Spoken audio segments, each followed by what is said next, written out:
Hello everyone, welcome to today's episode of the Daily Target series. Sorry, today's episode is a little bit late. The reason is I had a power cut in my area,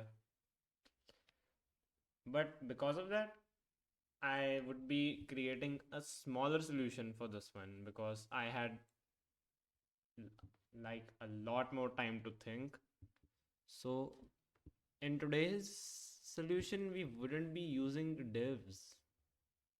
Like I have been making slight changes, but this one is a huge one because divs were used whatsoever method I used, but not today. So first of all, the background paste. Okay, now I would just change this. Like star is known as the universal selector, and the plus means it will simply move to the next one.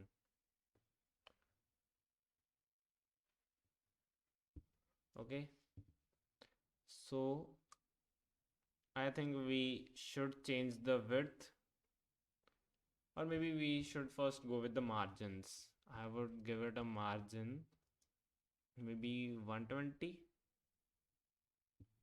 No, there should be some changes in the margin, maybe 120 and 170.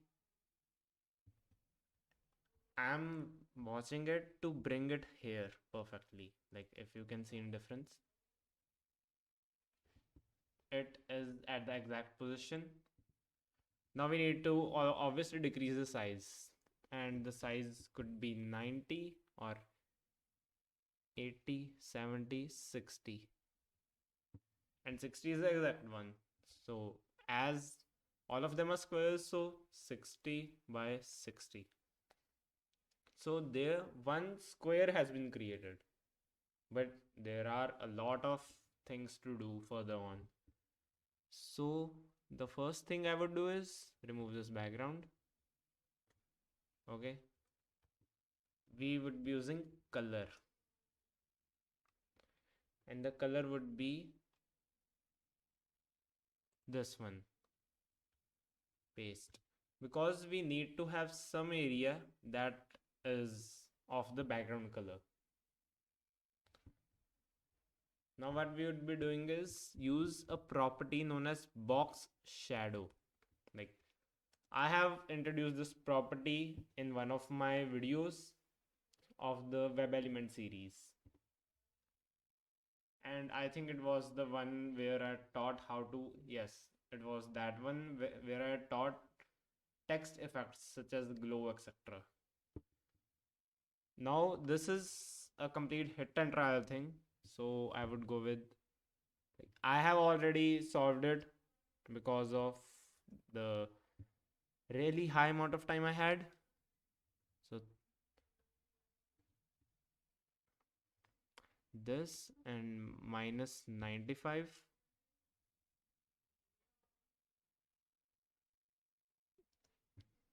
q and 95 q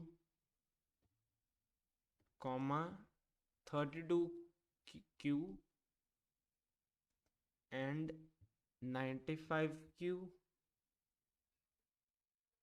comma 32q and minus 32q. Now further on we would be giving another thing which is 64q. Like I know this is too long, like now you can see why I mostly prefer to work with divs.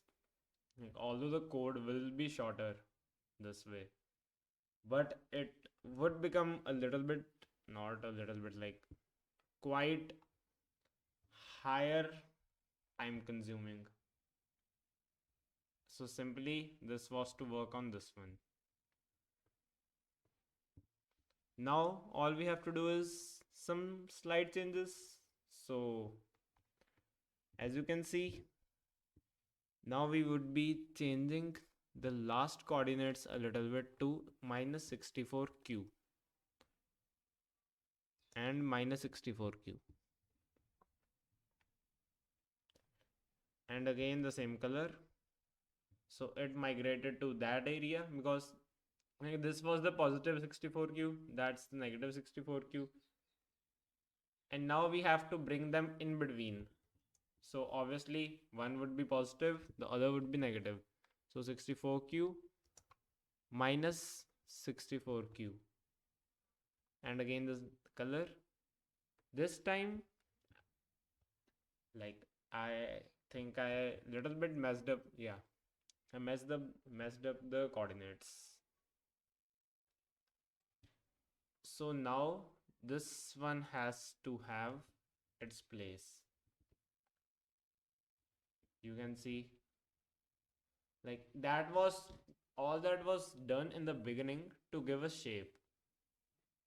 That really helped us later on. Like, now all we have to do is give them the accurate position coordinates. Like, nothing else has to be done. Now obviously if it was 64q and minus 64q, then we would reverse it now, giving us,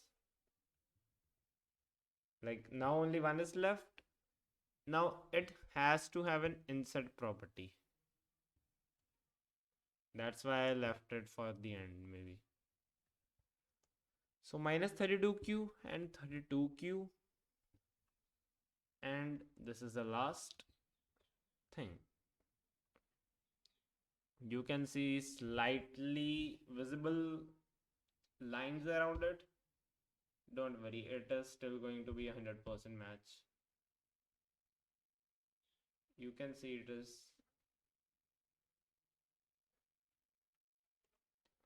Although we can make some slight changes which will make it even better. So we got a 627.74. The reason behind this is simply that we used so lesser characters, and we can even increase it further. As always, this method had to be used because first of all the video is shorter, and also due to other reasons.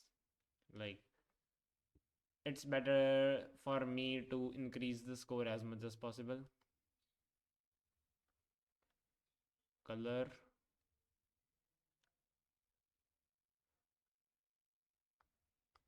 also let's decrease it even further because I forgot to remove the pixels from there.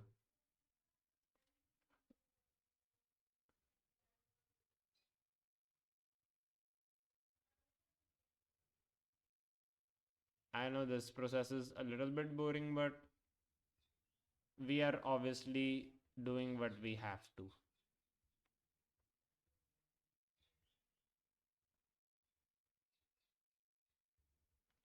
Again, almost there.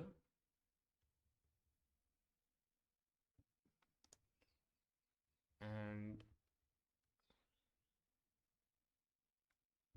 here we are, 222 characters. That's the lowest we could have reached.